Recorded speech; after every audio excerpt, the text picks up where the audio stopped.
रामायण की बात हो और हनुमान जी की बात ना हो, ऐसे कैसे हो सकता है। तो मैं आपको एक हनुमान जी की कहानी सुनाता हूँ। एक बार हुआ यूं कि विष्णु जी ने गरुण देव को हनुमान जी के पास भेजा बुलाने। तब तक हनुमान थोड़े बुजुर्ग होने लग गए थे।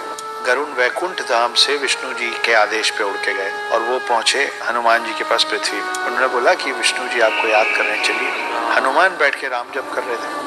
हनुमान बोले कि आप चलिए, मैं पीछे पीछे आता हूँ आपके। गरुण को लगा मुझे तो सिर्फ यही कहा गया था कि इनको इन्फॉर्म करना है, इनको सूचित करना है, मैंने अपना काम कर दिया। फिर भी गरुण को लगा कि अब ये बूढ़े हो रहे हैं, इनको मैं ले चलूंगा तो इनके लिए रास्ता आसान हो जाएगा। गरुण को इस बात का बहुत गुमान हो गया था, बहुत अहंकार हो गया था कि गरुण से तेज और कोई नहीं उड़ सकता। तो गरुण ने बोला कि आप थोड़े बुजुर्ग हो रहे हैं, आइए आपको मैं अपने साथ ले चलता हूँ, मुझ पे बैठ जाइए।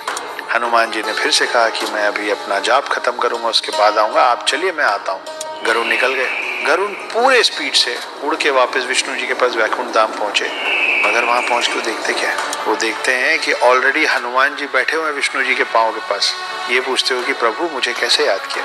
गरुण को समझ में नहीं आया कि मैं इतने वेग से उड़ के आया हूँ, मुझसे पहले हनुमान जी पहुंचे तो पहुंचे कैसे।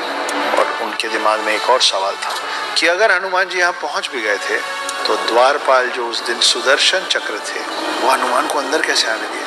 सुदर्शन चक्र ने हनुमान को विष्णु जी के पास आने से रोका क्यों नहीं। तो खोज शुरू हुई कि सुदर्शन चक्र है कहाँ, द्वारपाल सुदर्शन चक्र अगर द्वार पे नहीं है तो गया कहाँ। विष्णु जी मुस्कुराए और हनुमान जी बोले, हे हनुमान, कहाँ है मेरा सुदर्शन। हनुमान जी ने मुंह खोला और मुंह के अंदर से सुदर्शन चक्र निकला। सुदर्शन चक्र को इस बात का अभिमान हो गया था कि उससे ताकतवर कोई अस्त्र शस्त्र नहीं है, और गरुण देव को इस बात का अभिमान हो गया था कि उनसे तेज कोई उड़ नहीं सकता। हनुमान जी ने एक ही सफर में इन दोनों की सारी गलतफहमी दूर कर दी थी। वो अस्त्रों में सर्वश्रेष्ठ सुदर्शन चक्र को निगल गए थे और गरुण से पहले विष्णु जी के पास पहुंच गए थे। ये है